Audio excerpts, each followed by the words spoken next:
अस्सलाम वालेकुम WR में खुश आमदीद। देखें, इस साल जो ब्रीडिंग सीज़न 2024 जो चल रहा है, जो अभी तक के हालात हैं, तो मैं अगर गलत ना कहूँ और अल्लाह बुरी नज़र से बचाए, तो इस साल के जो हालात हैं, जो इस साल की ब्रीड है, वो अल्हम्दुलिल्लाह पिछले सभी सालों से सबसे बेहतर ब्रीड चल रही है। अगर मैं गलत नहीं हूँ तो मेरे पास शायद अभी तक कोई भी रेडाई का बच्चा एक्सपायर नहीं हुआ। और बाकी अगर ओवरऑल बात करूं, जो ब्लैक आई के बच्चे हैं वो भी अल्हम्दुलिल्लाह सर्वाइव कर रहे हैं। अंडों की एवरेज भी अच्छी चल रही है, अंडे फर्टाइल भी हो रहे हैं, बच्चे भी आ रहे हैं, सब कुछ चल रहे हैं। अब जो मसले मसाइल बाकी लोगों के साथ हैं वो शायद मेरे साथ भी हैं, यानी कुछ एक पेयर ऐसे भी हैं जिनके अंडे फर्टाइल नहीं हुए। वो मेरे पास भी हैं। मैंने पिछले दिनों भी बताया आपके पास कि मेरे पास भी बहुत सारे अंडे जो थे वो अनफर्टाइल हुए हैं। लेकिन जो फर्टाइल हो रहे हैं, जो अंडा एक मतलब फर्टाइल हो गया, उसमें से जो बच्चा निकल रहा है वो अल्हम्दुलिल्लाह सर्वाइव कर रहा है। वो रेड आई है, ब्लैक आई है, वो सारे बच्चे अल्हम्दुलिल्लाह सर्वाइव कर रहे हैं। तो आज ही मैंने अपने डब्बे चेक किए हैं। माशाल्लाह एक पेयर था मेरा जिसके 8 अंडे आए हैं, वो सेकंड क्लास है, क्योंकि वो कॉलोनी ब्रीड कर रहे हैं। कॉलोनी में मैंने डब्बे पहले टाइम के लगा दिए हुए थे, जिसकी वजह से पहले क्लास के जो बच्चे हैं वो ऑलमोस्ट सेल्फ हो गए हैं और जो दूसरे क्लास के अंडे हैं वो आना शुरू हो गए हैं। अब ये एक फ़ीमेल है जिसने माशाल्लाह 8 अंडे ले किए हैं। लेकिन ऐसा भी नहीं है कि मेरे हर डब्बे में ही 8-8 अंडे हैं। एवरेज मेरी 5-6 की ही चल रही है। तो अगर आपका पेयर भी 4 अंडे दे रहा है तो वो ठीक है, बेहतर है। अगर 5 अंडे दे रहा है तो बहुत अच्छा है पेयर है। तो अगर वो 6 अंडे दे रहा है तो वो ज़बरदस्त है। तो मेरे पास तो अल्हम्दुलिल्लाह एक पेयर ने 8 अंडे भी लेकर दिए हैं।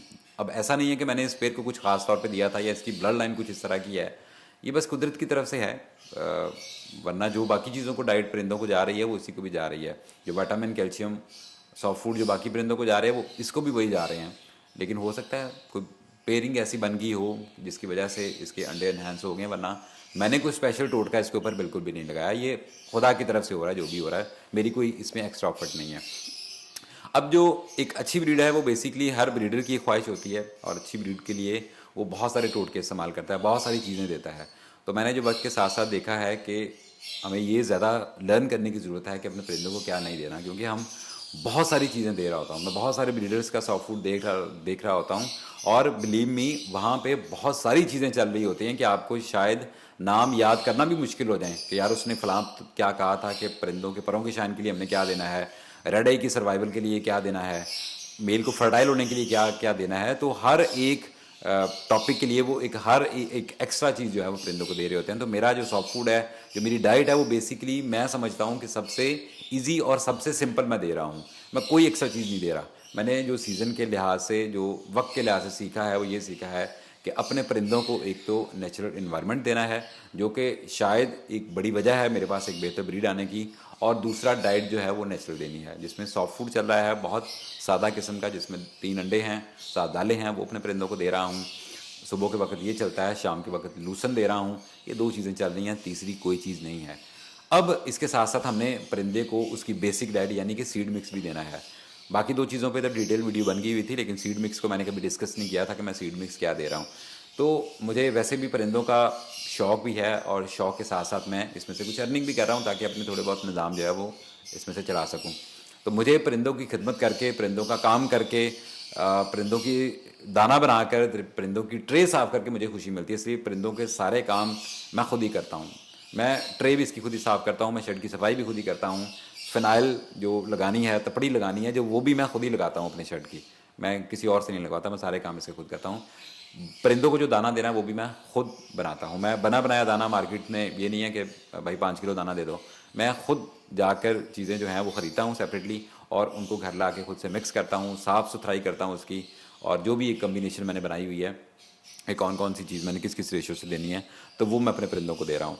तो मैं जो अपना दाना दे रहा हूँ परिंदों को, शायद लोग बहुत महंगा दाना दे रहे हैं, तो मैं परिंदों को एक बड़ा सस्ता सा दाना जो है वो दे रहा हूँ, जो कि मुझे 135 रुपये पर केजी के लिहाज से कॉस्ट कर रहा है।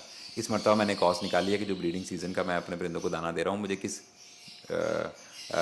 प्राइस के लिहाज से मुझे कॉस्ट किया है। तो मैंने तकरीबन ये 40-45 किलो सीड मिक्स बनाया है, और मुझे ये 135 रुपये, जो कि बहुत इकनॉमिकल है मेरे ख्याल से। आप वैसे भी दुकान से भी शायद किलो लबड़ का दाना लें तो वो भी शायद 140-45 रुपये किलो के लिहाज से देता है, और पता नहीं क्या क्या चीज़ें उसमें होती हैं। तो मैं तो जो अपने चीज़ों को एक बैलेंस लेके चल रहा हूँ, उसमें मुझे 135 रुपये पर केजी के लिहाज से कॉस्ट किया है। अब जो करने वाली बात है वो ये है कि डिफरेंट कम्बिनेशंस होते हैं जो कि आपके ठीक तरह से क्लिक कर रहे होते हैं और फिर आपके पास बेहतर ब्रीड आ रही होती है।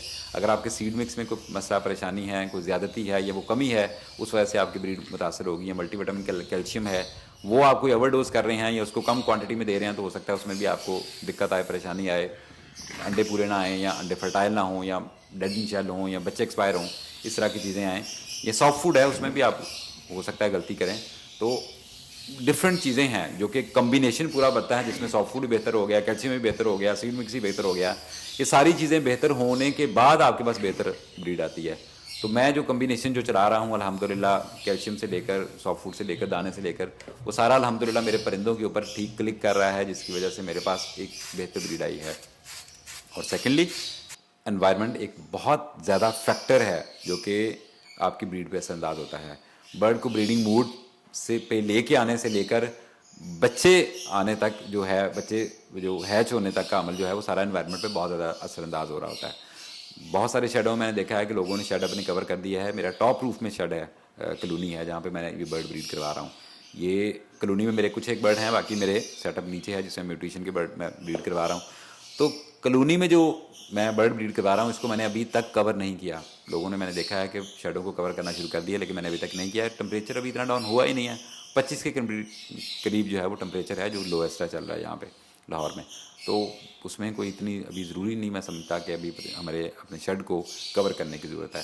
तो अभी बच्चे सेल्फ भी हो गए हैं, सेल्फ होने के बाद उन्होंने बाहर घूमना फिरना भी शुरू कर दिया है। सेकंड क्लच के अंडे भी आ गए हैं, फीमेल ने उनको सेकना भी शुरू कर दिया हुआ है, लेकिन अभी तक मैंने अपने शेड को कवर नहीं किया। तो डाइट के साथ साथ एनवायरनमेंट भी बहुत ज़्यादा अहमियत का हामिल है अगर आपने अपने परिंदों से अच्छी ब्रीड लेनी है। इन दो चीज़ों पे फोकस करें, इंशाल्लाह आपके पास भी अच्छी ब्रीड आएगी। आई होप आपने आज की वीडियो लाइक की होगी। Thank you for watching. अल्लाह हाफिज़।